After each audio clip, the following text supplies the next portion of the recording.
Hi, I am Kishore Rajamohan. Welcome to my channel. നമ്മൾ ഓരോ ആഴ്ചയിലും ഇന്ത്യൻ സ്റ്റോക്ക് മാർക്കറ്റിലും അതുപോലെ ഇന്ത്യൻ ഇക്കണോമിയിലും സംഭവിച്ച പ്രധാനപ്പെട്ട സംഭവ വികാസങ്ങളെക്കുറിച്ച് അവലോകനം ചെയ്യുന്ന നമ്മുടെ വീക്ക്ലി പ്രോഗ്രാമിൻ്റെ 10ാമത്തെ എപ്പിസോഡാണ്. 2022 ഓഗസ്റ്റ് 2nd വീക്കിലെ വീക്ക്ലി അനാലിസിസാണ് നമ്മൾ ഇന്നത്തെ വീഡിയോയിൽ ഇവിടെ ഉൾപ്പെടുത്തിയിരിക്കുന്നത്. കഴിഞ്ഞ കുറച്ച് ആഴ്ചകൾ അല്ലെങ്കിൽ കഴിഞ്ഞ ഒരു മാസത്തിലേറെ കാലമായിട്ട് മാർക്കറ്റിലൊരു പൊതുവെ ഒരു പോസിറ്റീവ് സെൻറ്റിമെൻറ്റ്സ് ആണ്. അപ്പോൾ ഈ ആഴ്ചയിലും ആ മൊമെൻറ്റം തന്നെയായിരുന്നു കണ്ടിന്യൂ ചെയ്തിരുന്നത്. ലാസ്റ്റ് വീക്കിൽ 17,397.5 ലാസ്റ്റ് വീക്കിൽ മാർക്കറ്റ് ക്ലോസ് ചെയ്തത്, നിഫ്റ്റി ക്ലോസ് ചെയ്തത്. ഈ ആഴ്ചയിൽ 17,698.15, ഏതാണ്ട് 300 പോയിൻറ്റ് മാർക്കറ്റ് നിഫ്റ്റി 320 പോയിൻറ്റോളമാണ് നിഫ്റ്റി ഈ ആഴ്ചയിൽ മൂവ് ചെയ്തത്. അതിൽ കുറച്ചധികം കോൺട്രിബ്യൂട്ടിംഗ് ഫാക്ടേഴ്സ് ഉണ്ട്. പ്രധാനമായിട്ടും നമ്മുടെ റീറ്റെയിലേഴ്സ്, അതുപോലെ domestic institutional investors, foreign portfolio investors തുടർച്ചയായിട്ട് ഒരു വിൽപ്പനക്കാരായി മാറിയ സാഹചര്യത്തിൽ പോലും നമ്മുടെ മാർക്കറ്റിനെ പിടിച്ചു നിർത്തിയിരുന്നത് ഡൊമസ്റ്റിക് ഇൻസ്റ്റിറ്റ്യൂഷണൽ ഇൻവെസ്റ്റേഴ്സും അതുപോലെ റീറ്റെയിൽ ഇൻവെസ്റ്റേഴ്സുമാണ്. അപ്പോൾ അതിനോടൊപ്പം തന്നെ ഇപ്പോൾ ഫോറിൻ പോർട്ട്ഫോളിയോ ഇൻവെസ്റ്റേഴ്സ് ഇന്ത്യയിൽ ബയേഴ്സായിട്ട് മടങ്ങിയെത്തിയിരിക്കുകയാണ്. അതുകൊണ്ട് തന്നെ മാർക്കറ്റിന് ഒരു പൊതുവെ ഒരു പോസിറ്റീവ് വൈബ് മാർക്കറ്റിൽ ഇപ്പോൾ വിസിബിളാണ്. അപ്പോൾ അതനുസരിച്ചിട്ടാണ് മാർക്കറ്റിൽ ഇപ്പോൾ ഒരു റാലിയിലേക്ക് കടക്കുന്നത്. നമ്മുടെ domestic air fairs government cap ചെയ്തിട്ടുണ്ടായിരുന്നു. അതായത് ഒരു സെർട്ടൈൻ ഗവൺമെൻറ് അംഗീകരിച്ചിട്ടുള്ള പ്രൈസ് മാത്രമേ കസ്റ്റമേഴ്സിൽ നിന്നും ചാർജ് ചെയ്യാൻ, അല്ലെങ്കിൽ എയർലൈൻ പാസഞ്ചേഴ്സിൽ നിന്നും, ഡൊമസ്റ്റിക് എയർലൈൻ പാസഞ്ചേഴ്സിൽ നിന്നും ചാർജ് ചെയ്യാൻ വിമാന കമ്പനികൾക്ക് പറ്റുമായിരുന്നുള്ളൂ. അപ്പോൾ ആ നിബന്ധന ഒഴിവാക്കുകയാണ്. ഓഗസ്റ്റ് 31 മുതൽ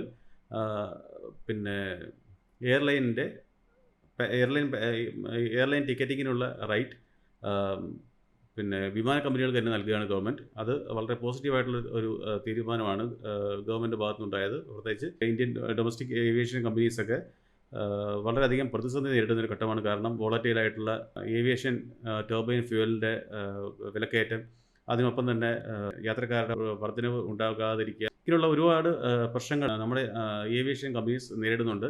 അപ്പോൾ ആ സാഹചര്യത്തിൽ അവർക്ക് വളരെയധികം ഒരു സഹായകരമാകുന്നൊരു കാര്യമാണ്.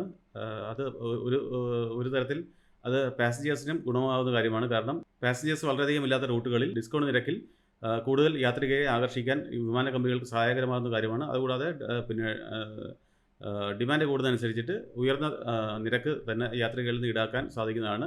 അതിലൂടെ ഒട്ടനവധി എല്ലാ വിമാന കമ്പനികളും ഇന്ത്യയിൽ നഷ്ടം നേരിട്ടുകൊണ്ടിരിക്കുന്ന സാഹചര്യത്തിലാണ്. ഒന്നോ രണ്ടോ കമ്പനികൾ മാത്രമേ ഉള്ളൂ താരതമ്യേന മെച്ചപ്പെട്ട അവസരത്തിലുള്ളത്.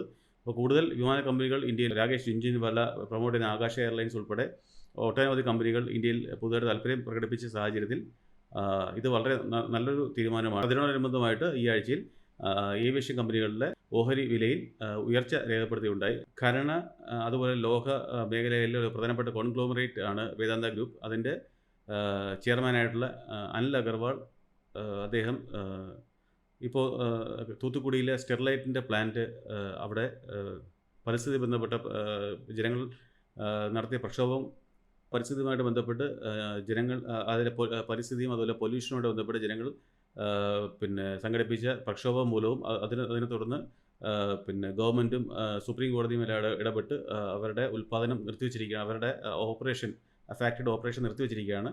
ഇപ്പോൾ അനിൽ അഗർവാൾ അറിയിച്ചത് എന്താണെന്ന് വെച്ചാൽ, പല കോണുകളിൽ നിന്നും ഈ സ്റ്റെർലൈറ്റിൻ്റെ പ്ലാന്റ് വാങ്ങാനായിട്ടുള്ള താല്പര്യം പലരും കാണിച്ചിട്ടുണ്ടെന്നും അതിലെ ഓപ്ഷൻസ് എല്ലാം അവർ അത് ഗേജ് ചെയ്യുകയാണ് എന്നാണ് അദ്ദേഹം അറിയിച്ചത്. അതുകൂടാതെ ഇന്ത്യയിൽ നമുക്ക് സെമി കണ്ടക്ടേഴ്സ് അതുപോലെ ഡിസ്പ്ലേ ഗ്ലാസ് ഇതിന് വേണ്ടിയിട്ട് നമ്മൾ ഇറക്കുമതി ചെയ്യാനായിട്ട് ഏതാണ്ട് $32 ബില്യൺ നമ്മൾ ഓരോ വർഷവും നമ്മൾ ഇമ്പോർട്ട് ചെയ്യാൻ വേണ്ടി ചിലവഴിക്കുന്നത്.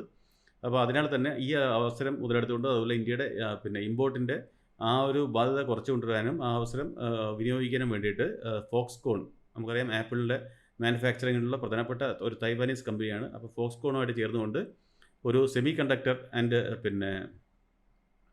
ഡിസ്പ്ലേ ഗ്ലാസിൻ്റെ ഒരു ഫാക്ടറി ആരംഭിക്കാൻ തത്വത്തിൽ തീരുമാനിച്ചിരിക്കുകയാണ്. അതിന് 3 സംസ്ഥാനങ്ങളിൽ നിന്നും താല്പര്യം പ്രകടിപ്പിച്ചിട്ടുണ്ട്. അത് കർണാടക, മഹാരാഷ്ട്ര, ഗുജറാത്ത് മുതലായ 3 സംസ്ഥാനങ്ങളിൽ നിന്നും ഈ ഫാക്ടറി ആരംഭിക്കുന്നതിന് വേണ്ടിയിട്ടുള്ള താല്പര്യം അതാത് സംസ്ഥാന ഗവൺമെൻറ്റുകൾ പ്രകടിപ്പിച്ചിട്ടുണ്ട്. ഇതിൽ നിന്നും ഏറ്റവും മികച്ച ഒരു ഓഫർ ആരുടെ ഭാഗത്തു നിന്നാണ് എന്ന് തീരുമാനിക്കുന്നതിന് വേണ്ടിയിട്ട് BCG ഗ്രൂപ്പിനെ, പ്രധാനപ്പെട്ട കൺസൾട്ടിംഗ് ഗ്രൂപ്പായിട്ടുള്ള ആഗോള കൺസൾട്ടിംഗ് ഗ്രൂപ്പായിട്ടുള്ള BCG ഗ്രൂപ്പിനെ ചുമതലപ്പെടുത്തിയിരിക്കുകയാണ്. അടുത്ത 2 വർഷത്തിനകം തന്നെ ഈ സെമി കണ്ടക്ടർ ഉൽപ്പാദനം ആരംഭിക്കാൻ സാധിക്കും എന്നാണ് അദ്ദേഹം ആത്മവിശ്വാസം പ്രകടിപ്പിച്ചത്. ഏതാണ്ട് $8 മുതൽ $10 വരെയാണ് തുടക്കത്തിൽ, $8 മുതൽ $10 ബില്യൺ വരെയാണ് തുടക്കത്തിലുള്ള നിക്ഷേപം. തുടർന്ന് അത് പ്രോജക്റ്റ് ഫുൾ ഫ്ലെഡ്ജ്ഡ് ആകുമ്പോൾ ഏതാണ്ട് $20 ബില്യൺ വരെയാണ് അതിലെ നിക്ഷേപം കണക്കാക്കുന്നത്. നമുക്കറിയാം, ഓട്ടോമൊബൈൽ മുതൽ കമ്പ്യൂട്ടറിലും അതുപോലെ മൊബൈലിലും മുതലായ എല്ലാത്തിനും വളരെയധികം ആവശ്യമുള്ള ഒരു കാര്യമാണ് സെമി കണ്ടക്ടേഴ്സ്. അപ്പോൾ ഈ സെമി കണ്ടക്ടേഴ്സിൻ്റെ കാര്യത്തിൽ ഇപ്പോൾ ലോകത്തിൽ ഏതാണ്ട് 3-4 കമ്പനികൾ മാത്രമേ സെമി കണ്ടക്ടേഴ്സ് ഇപ്പോൾ ഉൽപ്പാദിപ്പിക്കുന്നുള്ളൂ. അദ്ദേഹം പറഞ്ഞത് ചൈനയിലും, അദ്ദേഹം പറഞ്ഞു കൊറിയയിലും ജപ്പാനിലും ഇപ്പോൾ തന്നെ അവർക്ക് ഇതുപോലെ ഡിസ്പ്ലേ ഗ്ലാസും ഉൽപ്പാദിപ്പിക്കുന്ന ഫെസിലിറ്റീസ് ഉണ്ടെന്നും, ഒപ്റ്റിക്കൽ ഫൈബർ മേഖലയിൽ ഏതാണ്ട് 10-20 വർഷത്തിലധികമായിട്ടുള്ള ആർജിച്ച ആ ഒരു അറിവ്, അവരുടെ വൈദഗ്ധ്യം ഈ സെമി കണ്ടക്ടറിനും അതുപോലെ ഡിസ്പ്ലേ ഗ്ലാസിൻ്റെ ഉൽപ്പാദനത്തിന് അവർക്ക് ഉപകരിക്കും എന്നാണ് അദ്ദേഹം പറഞ്ഞത്.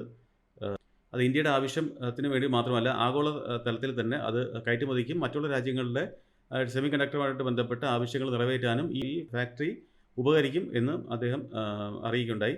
മഹീന്ദ്ര നിക്ഷേപിച്ചിട്ടുള്ള ഫ്രഞ്ച് മോട്ടോർ സൈക്കിൾ കമ്പനിയായിട്ടുള്ള പ്യൂഷോട്ട് മോട്ടോർ സൈക്കിൾ കമ്പനിയിൽ നിന്നും അവരുടെ നിക്ഷേപം പിൻവലിക്കുന്നതിനെക്കുറിച്ച് അവർ ആലോചിക്കുകയാണ് എന്നാണ് മഹീന്ദ്രയുടെ CEO ആശിഷ് ഷാ അറിയിച്ചത്. ഒട്ടനവധി സബ്സിഡറീസ് മഹീന്ദ്ര ഗ്രൂപ്പിനുണ്ട്.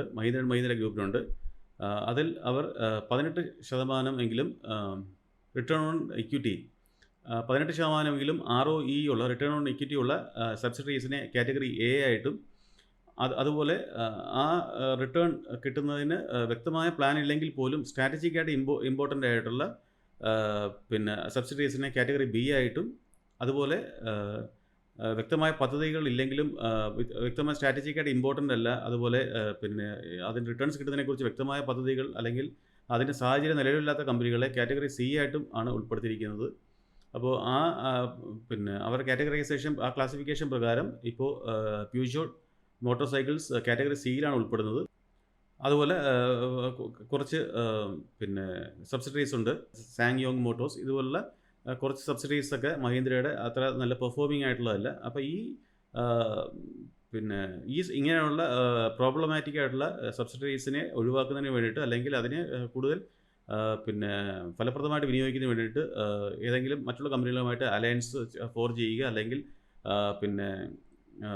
സ്റ്റേക്ക് സെല്ല് ചെയ്യുക, അതല്ലെങ്കിൽ പൂർണ്ണമായിട്ടും വിറ്റഴിക്കുക മുതലായ പദ്ധതികൾ നിലവിലുണ്ടെന്നും ആണ് അതിൻ്റെ CEO ആയിട്ടുള്ള ആശിഷ് ഷാ ബിസിനസ് ലൈനുമായിട്ട് നടത്തിയ ഒരു അഭിമുഖത്തിൽ വ്യക്തമാക്കിയത്. റിലയൻസ് ഇൻഡസ്ട്രീസ് കഴിഞ്ഞ വർഷം 2,32,000 തൊഴിലവസരങ്ങൾ പുതുതായിട്ട് സൃഷ്ടിക്കുകയുണ്ടായി. അങ്ങനെ ഇപ്പോൾ റിലയൻസിൽ 3,43,000 എംപ്ലോയീസാണുള്ളത്. ഇതിൽ 1,67,000 തൊഴിലവസരങ്ങൾ റിലയൻസ് റീറ്റെയിലൂടെ ആണ് പുതുതായിട്ട് ക്രിയേറ്റ് ചെയ്യപ്പെട്ടത്. 58,000-ഓളം എംപ്ലോയ്മെൻറ്റ് ഓപ്പർച്യൂണിറ്റീസ് റിലയൻസ് ജിയോയിലൂടെ പുതുതായിട്ട് തൊഴിൽ അന്വേഷകർക്ക് നൽകുകയുണ്ടായി. കഴിഞ്ഞ ഒരു വർഷം കൊണ്ട് മാത്രം 2,500-ഓളം പുതിയ റീറ്റെയിൽ ഫെസിലിറ്റി ആണ് റിലയൻസ് റീറ്റെയിൽ ആരംഭിച്ചത്. അതായത് ഒരു ദിവസം ഏതാണ്ട് 7 പുതിയ റീറ്റെയിൽ ഔട്ട്ലെറ്റാണ് റിലയൻസ് റീറ്റെയിൽസ് ആരംഭിച്ചത്. റെമ്യൂണറേഷൻ്റെ കാര്യത്തിൽ വളരെയധികം പോളിസീസ് ഇംപ്ലിമെൻറ്റ് ചെയ്തിട്ടുള്ള ഒരു വ്യക്തിത്വമാണ് ലോകത്തിലെ പ്രധാനപ്പെട്ട ധനികന്മാരിൽ ഒരാളായിട്ടുള്ള ഇന്ത്യയിലെ വ്യവസായ പ്രമുഖനായിട്ടുള്ള മുകേഷ് അംബാനി. അദ്ദേഹം കോവിഡിന് ശേഷം കഴിഞ്ഞ ഒരു വർഷമായിട്ട് ശമ്പളം ഒന്നും തന്നെ വാങ്ങുന്നുണ്ടായിരുന്നില്ല.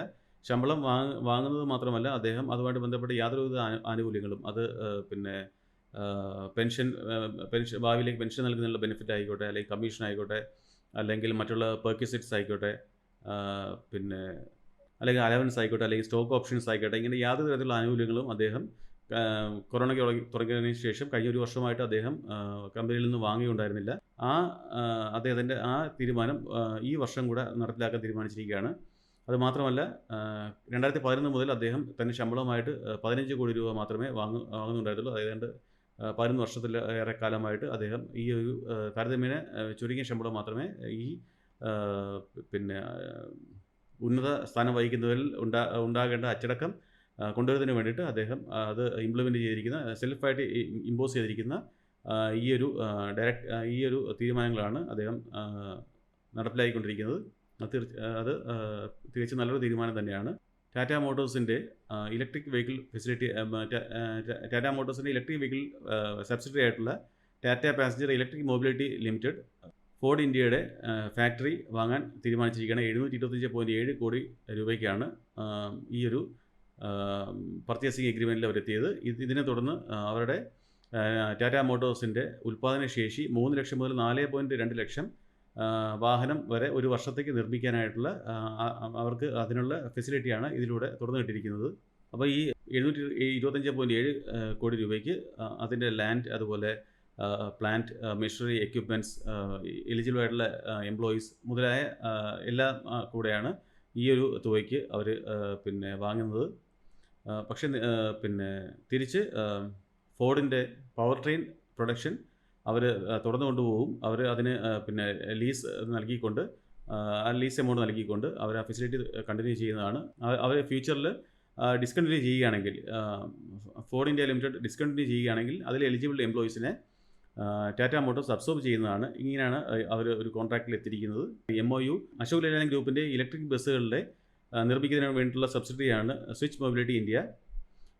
ഈ സ്വിച്ച് മൊബിലിറ്റി ഇന്ത്യയും അതുപോലെ ട്രാൻസ്പോർട്ട് മേഖലയിലെ ഒരു പ്രധാനപ്പെട്ട ടെക്നോളജി ഇനേബിൾഡ് സ്റ്റാർട്ടപ്പ് ആയിട്ടുള്ള ചലോവുമായിട്ട് ചേർന്നുകൊണ്ട് 5000 ഇലക്ട്രിക് ബസ്സുകൾ നിരത്തിലിറക്കാനായിട്ടുള്ള അവർ MOU ഒപ്പുവയ്ക്കുകയുണ്ടായി.